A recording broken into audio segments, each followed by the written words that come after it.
Spokaj se! Spokaj se! Dele pa eden, če ga dobi za nogo. Jaz sem na svojem. Boš! Tale, cesta šibnova! Vi se pa skozi skregate sosedi, jaz nisi ravno. Ja. Klebot! Klebot! Ja. Ti so pupan hudič. Zelo hitro dura tam!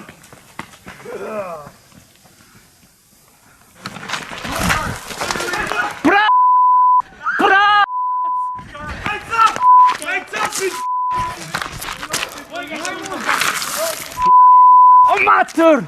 Število, kjer oštih gnoj metov! Gremo!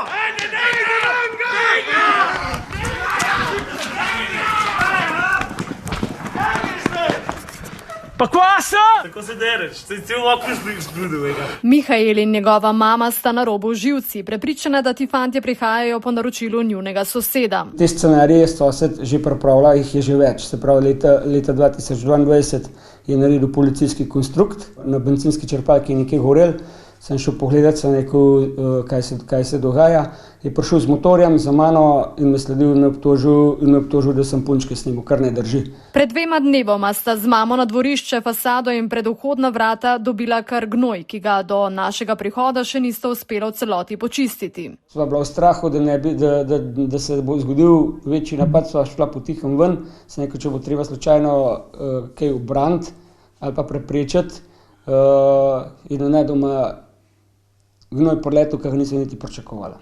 Policija je skoraj prisotna vsak dan, nekaj so jih že popisali, ampak zadeva se, bom rekel, ne konča.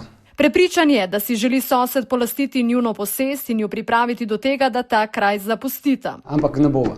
Naj si malo narišejo to domišljijo, naj si jo zbrišejo čim prej. In so se vozili z motorji, se pravi skoraj s motorjem, nabijali gas do konca,